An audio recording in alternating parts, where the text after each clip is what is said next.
जनाब, जब 48 घंटे की ऑपरेशन सिंदूर के बाद दुनिया के तमाम अखबारों में सवाल उठने लगे, क्या कहाँ गया लोकतंत्र, कहाँ है मानवाधिकार, तब भारत सरकार को याद आया कि कुछ विपक्षी नेता विदेशों में भी घूमते हैं और अंग्रेजी बोलते हैं। फिर क्या कांग्रेस, सपा, आप, अकाली दल के सांसदों को ले गए विदेश भ्रमण पर भारत की छवि चमकाने, और जब ये चमत्कार सांसद लौटे तो प्रधानमंत्री नरेंद्र मोदी ने चाय के लिए बुला लिया। लेकिन ध्यान रहे, यह कोई औपचारिक बैठक नहीं थी, ये थी लॉन में चहल पहल वाली अनौपचारिक कूटनीति।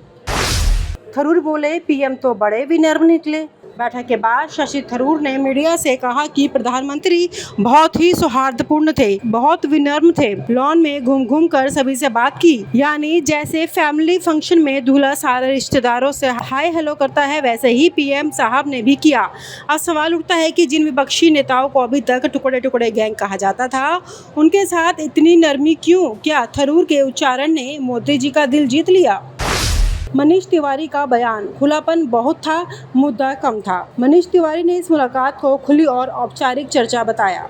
मतलब ना कोई एजेंडा, ना कोई ड्राफ्ट, ना कोई प्रेस स्टेटमेंट। और हम जैसे मूर्ख नागरिक सोचते रहे कि सर्वदलीय बैठक का मतलब है राष्ट्रीय मुद्दों पर गंभीर चर्चा, लेकिन नहीं।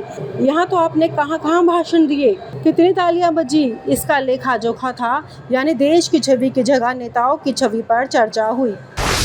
विक्रमजीत साहनी बोले, पीएम के मैत्री मंच का वादा किया। आम आदमी पार्टी के विक्रमजीत साहनी ने कहा कि पीएम ने मैत्री मंच बनाने का आश्वासन दिया है। जी हाँ, ये वही मोदी जी है जिन्होंने संसद में आपको आनंदपाल पार्टी कहकर मजाक उड़ाया था, और आज उन्हें मैत्री मंच का आमंत्रण मिल रहा है। राजनीति में यू टर्न आम है, लेकिन ये तो जीपीएस फेल कर देगा, ऐसा यू टर्न है। राय ने दी रिपोर्ट, पीएम ने तारीफ कर दी। समाजवादी पार्टी के राजीव राय बोले, मैंने रिपोर्ट दी, पीएम ने सराहना की। वाह, मतलब अभी तक जो मोदी जी को संविधान खतरे में कह रहे थे, वो अब रिपोर्ट बना रहे हैं और मोदी जी की तारीफ कर रहे हैं। कहीं मोदी जाल में फंस ना जाए। राजीव जी, खुद को संभालिए। ओवैसी गायब, दुबई में मेडिकल इमरजेंसी या राजनीतिक समझदारी। एकमात्र विपक्षी विपक्ष असदुद्दीन ओवैसी बैठक में नहीं पहुंचे। वजह बताई, मैं दुबई में मेडिकल इमरजेंसी के कारण हूं। कुछ लोग इसे निजी मामला मानेंगे, पर राजनीतिक पंडित कहेंगे ओवैसी को पता था कि ये मीटिंग नहीं, मिलन समारोह है। वरना जो संसद में डंके की चोट पर सरकार को घेरते हैं, वो लॉन में घूमते हुए औपचारिक विमर्श करने थोड़ी आएंगे। विदेश मंत्रालय पर ठिकरा, आतंकवाद पर प्रचार। मनीष तिवारी बोले, हमने विदेश में बीज बो दिए हैं, अब विदेश मंत्रालय देखो। यानी नेताओं ने प्रचार किया, अब नौकरशाही सफाई दें। और आतंकवाद को लेकर जो बातें हुई, वह कहानी सतह थी, जैसे कोई प्रेस रिलीज छपवाने के लिए बोल रहा हो। आतंकवाद को राज्य नीति मानने वाले देशों पर प्रतिबंध की बात तब तक गंभीर नहीं लगेगी जब तक वह टेबल पर नहीं, संयुक्त राष्ट्र में प्रस्ताव पर नहीं पहुंचेगी। विपक्ष की फाइल, लेकिन फोटो सरकार की। इस पूरे ऑपरेशन में सबसे मज़ेदार बात यह है कि विपक्ष विदेश गया, बातें विपक्ष ने की, पर क्रेडिट मोदी जी को मिल गया। फोटो में मोदी मुस्कुराते दिखे, साथ में थरूर, मनीष साहनी। अब ये मत पूछना कि 2024 तक गालियां देने वाले नेता आज गालों पर मुस्कान क्यों लिए हैं। इसका उत्तर शायद 2029 के टिकट वितरण में छिपा हो। जनता पूछ रही है, ये सौहार्द अचानक क्यों? आम जनता में अब चर्चा है कि मोदी जी विपक्ष को भी ब्रांड एम्बेसडर बना रहे हैं।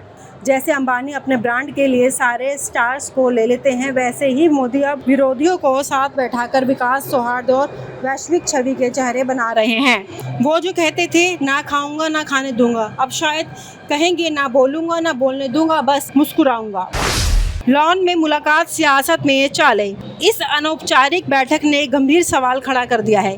क्या विपक्षी राजनीति मोड ब्रांड का एक्सटेंशन बन रही है? क्या 2024 के इंडिया गठबंधन का अंत लॉन की कुर्सियों पर बैठकर हो रहा है? और सबसे ज़रूरी, क्या लोकतंत्र अब कंसल्टेंसी मॉडल बनता जा रहा है, जहां विरोधी भी कहें, साहब विदेशों में आपके समर्थन में बोले थे? इस पर सबसे बड़ा कटाक्ष यही होगा, अब विपक्ष भी सत्ता का हिस्सा है, बस सीट थोड़ी अलग है। तो जनाब, जब 48 घंटे की ऑपरेशन सिंदूर के बाद दुनिया के तमाम अखबारों में सवाल उठने लगे, क्या कहाँ गया लोकतंत्र, कहाँ है मानवाधिकार, तब भारत सरकार को याद आया कि कुछ विपक्षी नेता विदेशों में भी घूमते हैं और अंग्रेजी बोलते हैं। फिर क्या कांग्रेस, सपा, आप, अकाली दल के सांसदों को ले गए विदेश भ्रमण पर भारत की छवि चमकाने, और जब ये चमत्कार सांसद लौटे तो प्रधानमंत्री नरेंद्र मोदी ने चाय के लिए बुला लिया। लेकिन ध्यान रहे, यह कोई औपचारिक बैठक नहीं थी, ये थी लॉन में चहल पहल वाली अनौपचारिक कूटनीति। थरूर बोले, पीएम तो बड़े विनम्र निकले। बैठक के बाद शशि थरूर ने मीडिया से कहा कि प्रधानमंत्री बहुत ही सौहार्दपूर्ण थे, बहुत विनम्र थे। लॉन में घूम घूम कर सभी से बात की, यानी जैसे फैमिली फंक्शन में दूल्हा सारे रिश्तेदारों से हाय हेलो करता है, वैसे ही पीएम साहब ने भी किया। अब सवाल उठता है कि जिन विपक्षी नेताओं को अभी तक टुकड़े टुकड़े गैंग कहा जाता था, उनके साथ इतनी नरमी क्यों? क्या थरूर के उच्चारण ने मोदी जी का दिल जीत लिया? मनीष तिवारी का बयान, खुलापन बहुत था, मुद्दा कम था। मनीष तिवारी ने इस मुलाकात को खुली और औपचारिक चर्चा बताया। मतलब ना कोई एजेंडा, ना कोई ड्राफ्ट, ना कोई प्रेस स्टेटमेंट। और हम जैसे मूर्ख नागरिक सोचते रहे कि सर्वदलीय बैठक का मतलब है राष्ट्रीय मुद्दों पर गंभीर चर्चा, लेकिन नहीं। यहाँ तो आपने कहाँ भाषण दिए, कितनी तालियां बजी, इसका लेखा जोखा था। यानी देश की छवि की जगह नेताओं की छवि पर चर्चा हुई। विक्रमजीत साहनी बोले, पीएम के मैत्री मंच का वादा किया। आम आदमी पार्टी के विक्रमजीत साहनी ने कहा कि पीएम ने मैत्री मंच बनाने का आश्वासन दिया है। जी हाँ, ये वही मोदी जी हैं जिन्होंने संसद में आपको आनंद पाल पार्टी कहकर मजाक उड़ाया था, और आज उन्हें मैत्री मंच का आमंत्रण मिल रहा है। राजनीति में यू टर्न आम है, लेकिन ये तो जीपीएस फेल कर देगा, ऐसा यू टर्न है। राय ने दी रिपोर्ट, पीएम ने तारीफ कर दी। समाजवादी पार्टी के राजीव राय बोले, मैंने रिपोर्ट दी, पीएम ने सराहना की। वाह, मतलब अभी तक जो मोदी जी को संविधान खतरे में कह रहे थे, वो अब रिपोर्ट बना रहे हैं और मोदी जी की तारीफ कर रहे हैं। कहीं मोदी जाल में फंस ना जाए। राजीव जी खुद को संभालिए। ओवैसी गायब, दुबई में मेडिकल इमरजेंसी या राजनीतिक समझदारी। एकमात्र विपक्षी विपक्ष असदुद्दीन ओवैसी बैठक में नहीं पहुंचे। वजह बताई, मैं दुबई में मेडिकल इमरजेंसी के कारण हूं। कुछ लोग इसे निजी मामला मानेंगे, पर राजनीतिक पंडित कहेंगे ओवैसी को पता था कि ये मीटिंग नहीं, मिलन समारोह है। वरना जो संसद में डंके की चोट पर सरकार को घेरते हैं, वो लॉन में घूमते हुए औपचारिक विमर्श करने थोड़ी आएंगे।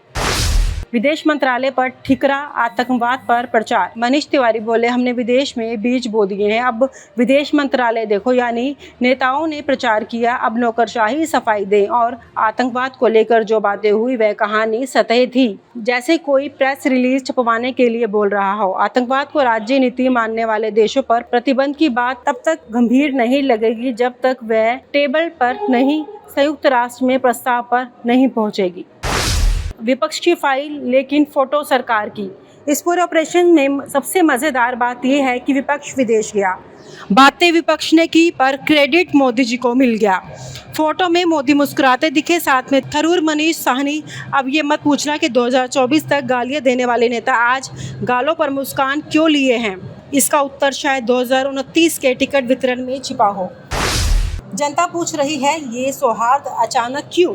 आम जनता में अब चर्चा है कि मोदी जी विपक्ष को भी ब्रांड एम्बेसडर बना रहे हैं। जैसे अंबानी अपने ब्रांड के लिए सारे स्टार्स को ले लेते हैं, वैसे ही मोदी अब विरोधियों को साथ बैठाकर विकास, सौहार्द और वैश्विक छवि के चेहरे बना रहे हैं। वो जो कहते थे, ना खाऊंगा ना खाने दूंगा, अब शायद कहेंगे, ना बोलूँगा ना बोलने दूंगा, बस मुस्कुराऊंगा। लॉन में मुलाकात सियासत में चाले। इस अनौपचारिक बैठक ने गंभीर सवाल खड़ा कर दिया है। क्या विपक्षी राजनीति मोड ब्रांड का एक्सटेंशन बन रही है? क्या 2024 के इंडिया गठबंधन का अंत लॉन की कुर्सियों पर बैठकर हो रहा है? और सबसे ज़रूरी, क्या लोकतंत्र अब कंसल्टेंसी मॉडल बनता जा रहा है, जहां विरोधी भीड़ कहें, साहब विदेशों में आपके समर्थन में बोले थे? इस पर सबसे बड़ा कटाक्ष यही होगा, अब विपक्ष भी सत्ता का हिस्सा है, बस सीट थोड़ी अलग है। और आप हमसे जुड़े रहने के लिए सब्सक्राइब करें YouTube पर, फॉलो करें Twitter पर और लाइक करें Facebook पर। और ज्यादा जानकारी के लिए आपको टाइप करना होगा सिर्फ न्यूज़ नशा।